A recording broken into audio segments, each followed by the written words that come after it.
has bagged several world-class bucks. His secret? Hunt where big bucks live and use Evercalm. Evercalm is the first calming scent. It puts deer at ease. It's a collection of smells from deer bedding areas, which deer associate with safety. Evercalm reassures nervous deer and can cover up mistakes. It comes in stick form. Just wipe it on. It won't wash away, spill, or freeze. The reason for my success is Evercalm. I will not hunt without it.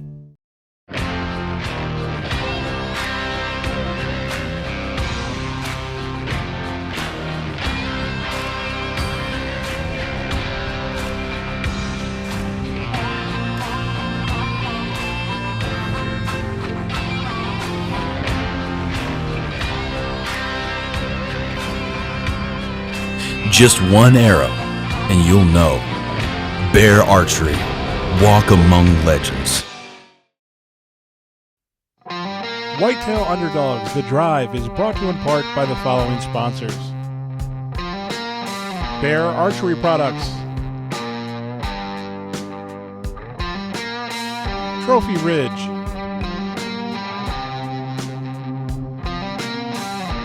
Conquest Scents,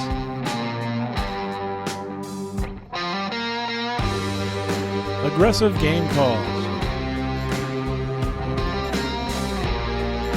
and Bojacks.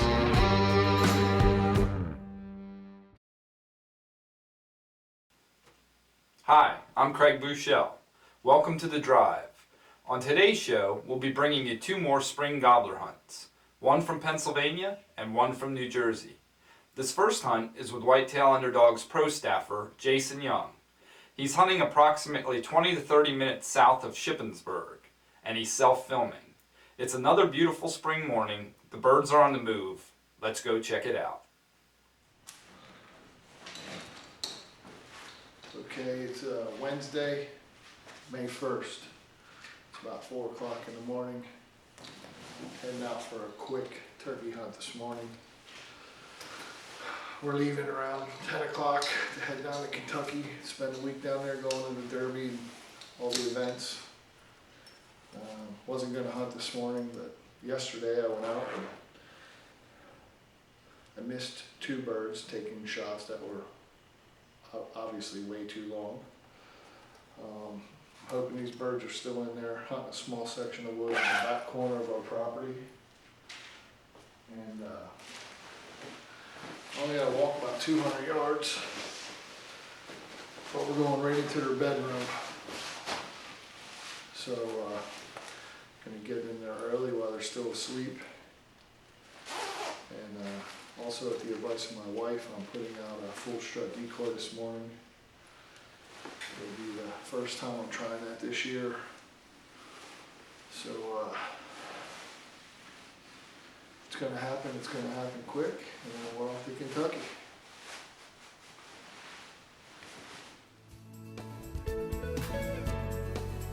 Archery at the Glen in Allentown is dedicated to the archer and angler, providing unsurpassed services to the Lehigh Valley since 1999.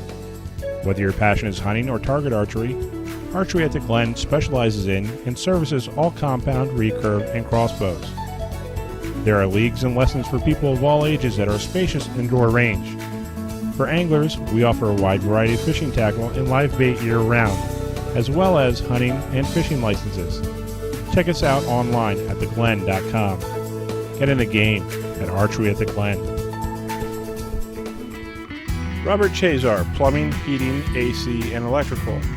Serving residential and commercial customers in Pittsburgh and the surrounding areas for over 25 years. We are focused on providing services with the highest levels of customer satisfaction. One call does it all. Visit us online at rcdoesitall.com or call 412-600-7617.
Located on the eastern shore of Maryland, Talbot County Outfitters is a top destination for hunters that truly understand a fair chase hunt.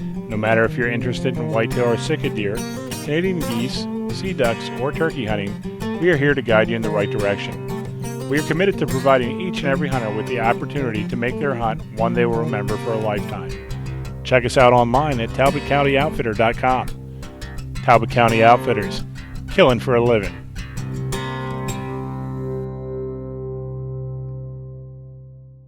Since opening their first restaurant in North Hills in 1980, Monticello's has served over 150 million slices of mouth-watering pizza. Our pizzas are handmade using only the freshest local ingredients. All of our menu items are made from traditional Italian family recipes. We keep your family's budget in mind without sacrificing quality and strive to make every dining experience unique and satisfying. Why settle for prepackaged, unspectacular pizza when you can dine at Monticello's tonight? Visit one of our multiple locations. Monticello's, more than just pizza.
Oh, here he is.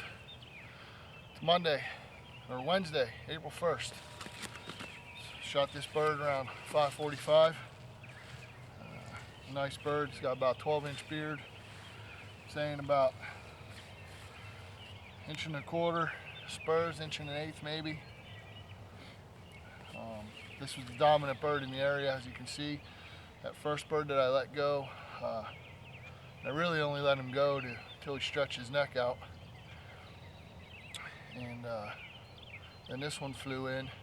Obviously the dominant bird, when he started strutting, the other one got out of strut and got nervous, and then this one started pecking the full strut decoy. Great morning. The first bird was actually roosted about 50 yards away from me, overhanging this pasture. And when he saw the decoys, he flew right in. I actually never made one call this morning. And I actually missed both of these birds yesterday. The shot was just too far. It didn't seem that far, and then I ranged it after to miss, and it was way too far. But luckily for me, these birds were back in here this morning, and it all worked out. I'm going to get them cleaned up. And actually, we're leaving in about an hour to drive down to Kentucky. We're going to spend the week at the Kentucky Derby. We'll be back at it Monday morning trying to fill the second tag.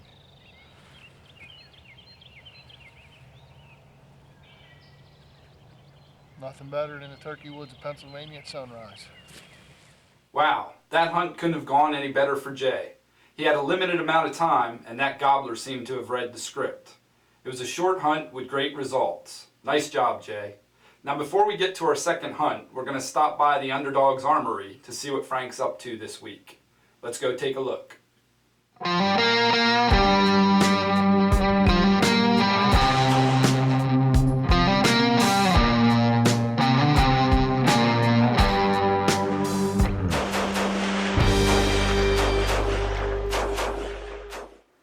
This segment of Underdog Armory is brought to you by B5 Systems. You can check out all their great parts at b5systems.com. How's it going, everyone? I'm Frank, and welcome back to another segment of Underdog Armory. Now, last week we talked about the different buffer tubes we were using on our lowers, and this is where our builds are going to start taking shape now. But before we go any further, I want to remind you to check with your local and state laws before installing any of these parts. Just because it's alright for us to use them here in PA, it may not be okay for you in your state, so be sure to check before putting any of these parts on.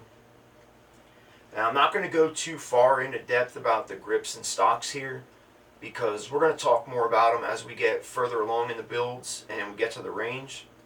So I'm just going to talk to you real quick about the stocks and grips we're going to use. For our SPR build, I just chose a fixed stock that we had lying around from Magpul. For our pistol build, we'll be using the SIG stabilizing brace because we are not going to register it as a short barrel rifle. We're going to keep it as a pistol, and the brace is ATF compliant. From B5 Systems, we're going to use their Bravo stock and their new grip they put out. We also have their enhanced stock on our head down rifle, which you will be seeing more of at the range and possibly some hunts next season. From Hogue, we're going to use their overmold stock and grip, which we already have a set installed on our Texas Black rifle, which you will also be seeing at the range soon. From Mission First Tactical, we're going to use their minimalist stock and their tactical forward and pistol grip. And from Tango Down, we're going to use their forward and pistol grip as well, and their rail covers. So I'm going to get all these stocks and grips installed, get these lowers finished up, and when we come back, I'm going to talk to you about the uppers, and we're going to start getting them built. So I'll see you when we get back. Robert Chazar, Plumbing, Heating, AC, and Electrical, serving residential and commercial customers in Pittsburgh and the surrounding areas for over 25 years. We are focused on providing services with the highest levels of customer satisfaction. One call does it all. Visit us online at rcdoesitall.com or call 412-600-7617. As a financial advisor, Beverly helps clients invest for all stages of their lives. Each client's portfolio is unique to their specific needs. Visit beverlysyoung.com to learn more. Janie Montgomery Scott, member FINRA and SIPC.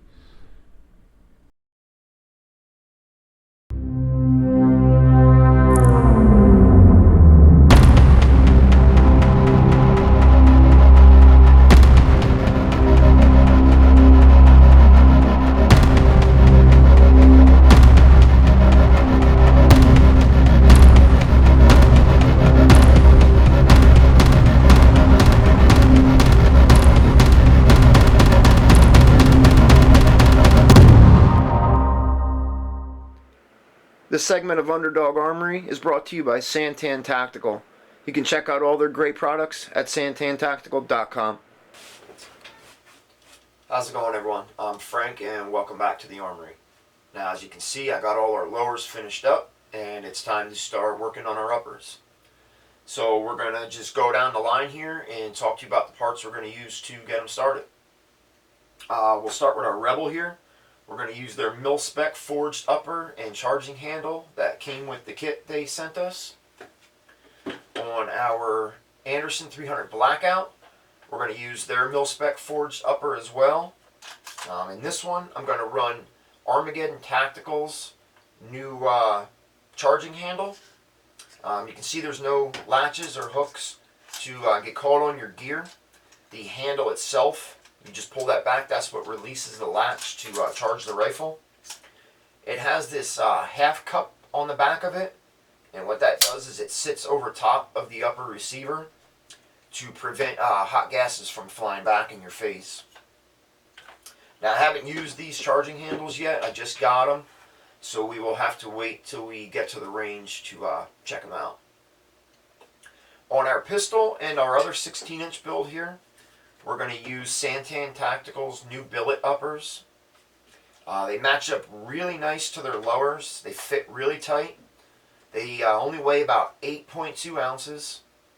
They have these truss pockets running up the side of it. Now, what they say this is intended for is to redistribute the stress throughout the upper receiver instead of just the front of it. And it also makes it more rigid, which will help with accuracy, they say. Now, I've just got them. I have not run them yet, so I'm curious to see how they work. In this one, I'm running PRI's Gas Buster charging handle. I am a huge fan of the company. They make rock solid parts. Now, this is the one out of our 308 here. What they've done is they've removed material from the bottom and the top of the charging handle to redirect the gas away from the shooter's face. Now, the reason we're running these charging handles is because we're going to try to have these rifles suppressed for you next season. So make sure you come back and check us out. And hopefully I'll get a little better at this whole hosting thing here. Now, our last one is going to be our 18-inch SPR build. We're using Young Manufacturing Side Charge National Match upper. One of the things I really like about this upper is how easy it is to break down. You don't have to carry any tools around with you. You don't have to worry about any parts getting lost. It has this little trap door here on the back. Stays attached to the upper. You just lift it up and your bolt comes out. Very easy, simple design. The little trapdoor also prevents the hot gases from blowing back in your face. And to put it back together, you simply just close it up and lock everything back down. Very easy to do. Very good design by Young Manufacturing. If you've never used any of their parts before, one thing I can tell you is the attention to detail that they put in their parts is what makes them one of the top parts manufacturers in the industry. So, great job, Young Manufacturing. So that's our uppers, our charging handles, and when we come back next week, I will go over the barrels we're going to use, and we'll start getting these uppers built. I'll see you next week. Take care.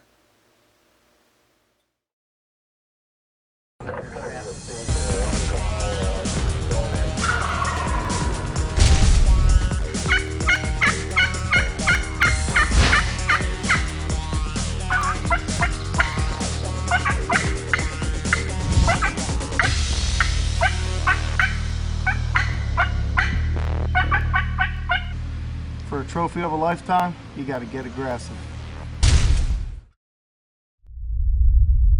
Why do I use Trophy Ridge equipment? Why do I hunt with Trophy Ridge? This is why. This is why. This is why. This is why I trust. This is why I trust. I trust. I trust. I trust. This is why I trust Trophy Ridge. This is why I trust. This is why I trust Trophy Ridge equipment. Precision is in their blood. Welcome back. That was another informative segment of Underdogs Armory. Now this next hunt is with Whitetail Underdogs pro staffer Rudy Dana up to bat and good friend Mike Scott behind the camera. Rudy's had his sights set on this double-bearded gobbler for the last few weeks. Let's go see what happens.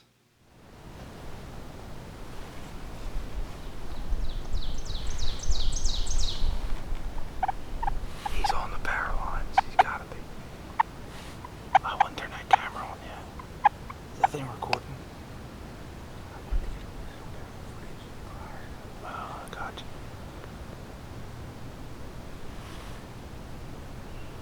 Just gonna march around things. He's on the beginning.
I don't know if it's still recording. Here we are in New Jersey. It's D week. Words can't even explain, man. I've been watching this bird since the beginning of the season. It's been about 3-4 weeks now. Watching them roost every night. Set up on him a couple times with the bow. Couldn't get him in range. Drew back on him one time. He was too far and he got behind a tree. We were out this morning. Mike killed a nice bird. We said, let's go take a little walk like we normally do. We walked some roads, made a couple calls, nothing. Mike's got some kind of crazy box call. I don't know what it does, but it fires him up. All of a sudden, bam, we heard him hammer. So we set up, made a couple more calls, and nothing. Mike actually has another tag, and he's leaving today, so I said, you want to shoot? And he's like, nah, bro, go ahead. He knows I've been after this bird. So we set up, made some calls, still nothing. I get on the slate calls, Zinks, Wicked Crystal. I can't even explain. We had a couple gobbles come close, and all of a sudden we had one hammer far down the road. I was paying attention to my left. Once again, there was a couple gobbles, and all of a sudden Mike said, there's a bird in front of you. So I look, and all of a sudden he busted us, started putting. Mike cut at him a couple times, and it was a now or never shot. So I said, you know what? The season's coming to an end. We got a week left. I said, let me take the bird. I shot, boom, bird folded right up. No questions asked. We paced off, it was 50 yards. Well, long story short, we come walking up, and what are the chances? It's a double beard bird we were after for the last 3-4 weeks. I can't even begin to explain. I mean, I want to thank Mike again. Awesome job calling. Birds worked great, and I mean, I wouldn't have been able to do it without him. I'm glad he was there to experience it. But we still got some time left. We got a couple hours. We can hunt till almost dark, half hour before, and Mike's going to be back on the road, so we're going to try to get him tagged out with his other tag. We'll get back to you guys. Thanks. What a great bird. Rudy had his heart set on killing that double-bearded gobbler, and with a little persistence, he and Mike got it done as usual. Well, we hope you enjoyed today's episode. Don't forget to tune in for some more Whitetail Underdogs hunting action. See you next time on The Drive.